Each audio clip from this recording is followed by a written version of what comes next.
میں چھوٹی سی بات آپ کی خدمت بیان کروں گا اور پھر میں مصائب کی طرف چلے جاؤں گا. 10ویں امام امام علی النقی علیہ الصلوۃ والسلام کا دور ہے.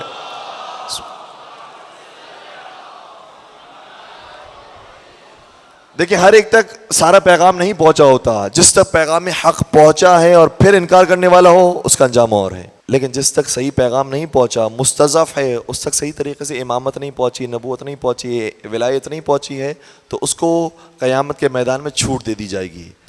10ویں سرکار کا زمانہ ہے، متوکل کا دور ہے. متوکل بہت ظالم حکمران ہے جس نے قبر امام حسین کو ڈھانے کی کوشش کی. اپنے دربار کے اندر، مجھے معاف کیجیے گا سادات کرام، جو بھی محبان علی مرتضیٰ ہیں مجھے معاف کیجیے گا، اس ملعون نے اپنے دربار کے اندر ایک مسخرہ رکھا تھا اور اس کا نام علی رکھا تھا، اور اپنے دربار میں شہزادی کی شان میں غصاخیاں کرتا تھا، اور اتنی غصاخیاں کی بنت رسول کی شان میں کہ خود اس کا اپنا بیٹا اس کا قاتل بن گیا. خود بیٹے نے باپ کو قتل کر دیا. اور بہت سارے ایسے کام. اس کے زمانے کے حالات یہ ہیں کہ سادات کرام جب مدینہ کے اندر ہوتے تھے تو مدینے میں سادات کرام کی خواتین نماز کے لیے ان کے پاس ایسا لباس نہیں تھا کہ سب مل کر نماز پڑھ سکیں. ایک نماز پڑھتی تھی پھر وہ دوسرے کو لباس دیتی تھی. یہ حالت تھی متوکل عباسی کے زمانے میں. تو متوکل عباسی نے اپنے دور کے اندر، ظاہر سی بات ہے ہر ایک کو پتا ہوتا تھا کہ اگر متوکل نے مجھے بلایا ہے تو مجھے قتل کرنے کے لیے بلایا ہے یا زندان میں ڈالنے کے لیے بلایا ہے. ایک عیسائی کو بلایا گیا، سامرہ کا رہنے والا نہیں ہے. امام علی نقی سامرہ میں موجود ہے، متوکل سامرہ میں موجود ہے، عیسائی سامرہ کے باہر تھا. بلایا گیا جب اس کو سامرہ میں، اس کے دل کے اندر خوف پیدا ہوا، میں متوکل کے سامنے جاؤں گا مجھے سزا ملے گی، مجھے زندان میں ڈال دیا جائے گا، مجھے قتل کر دیا جائے گا. کہتا ہے جب میں چل رہا تھا، نام ہے اس کا یوسف بن یعقوب نصرانی، کہہ رہا ہے میں جب چل رہا تھا سامرہ کی گلیوں میں تو مجھے محسوس ہوا کہ اس گلی کے اندر کوئی ایسے لوگ رہتے ہیں کہ جو اپنے امام کو مانتے ہیں اور اس امام سے توسل اختیار کرتے ہیں. میں نے ان افراد کو دیکھا اور میں نے کہا کہ اگر متوکل کے دربار سے میں صحیح سالم آ گیا اور اپنی جان بچا کر آ گیا تو میں تیرے امام کی خدمت میں نذرانہ پیش کروں گا. شیعہ نہیں ہے، مسلمان نہیں ہے، عیسائی ہے. کہ جب میں جانے لگا تو میرے دل میں ایک وہم آیا کہ کیوں نہ میں پہلے چلا جاؤں اس امام کے پاس اور نذرانہ پیش کر کے آ جاؤں. ہو سکتا ہے کہ یہ مجھے مار دے، کچھ بعد میں ہو جائے میرے ساتھ مسئلہ میں نہ دے سکوں. بہتر یہ کہ پہلے ہی میں ان کے امام کے پاس چلے جاتا ہوں اور پھر جاتا ہوں میں متوکل کے دربار میں. لیکن کس سے معلوم کرے کہ کہاں پر ہے امام نقی؟ کوئی نہیں جانتا کہ امام نقی کہاں پر ہیں. کہ میں سوار ہوا اور چلنے لگا، سامرہ کی گلیوں میں گھوم رہا تھا کہ یہاں تک کہ میری سواری ایک مقام پر رک گئی. میں نے آگے بڑھانے کی کوشش کی، سواری آگے نہیں بڑھتی.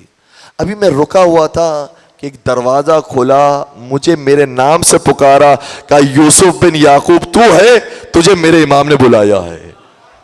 کہ پہلی نشانی تو پوری ہو گئی. اس کا مطلب یہ کوئی خارق العادہ افراد ہیں، یہ زمین کی مخلوقات نہیں ہیں، یہ خدا کی بھیجی ہوئی مخلوقات ہیں. کہ میں اس کے کہنے پر اندر آیا. ابھی میں نے اپنے پاس 100 دینار رکھے ہوئے تھے، یہاں تک کہ وہ غلام اندر گیا پھر باہر آیا، کسی کو اطلاع نہیں تھی کہ میرے پاس کیا ہے، کتنے ہیں.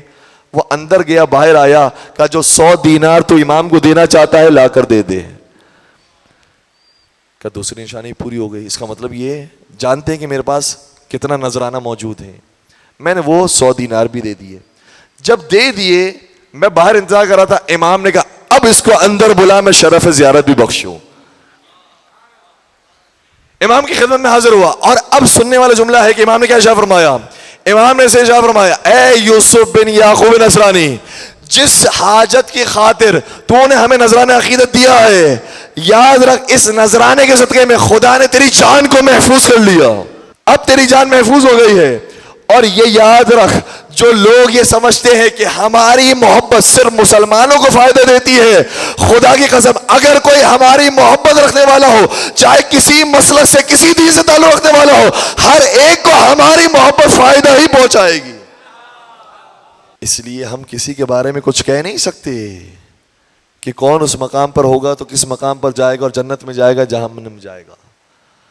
کہا کہ ہر ایک کو فائدہ پہنچاتی ہے. اور پھر امام نے آگے ایک جملہ شاہ فرمایا کہ مجھے معلوم ہے کہ تو شیعہ علی نہیں بن سکے گا، تیری جان محفوظ ہوگی، تو جائے گا اپنے وطن لیکن تو شیعہ علی نہیں بنے گا، لیکن تیرا بیٹا وہ ہوگا جو ہمارا شیعہ بنے گا.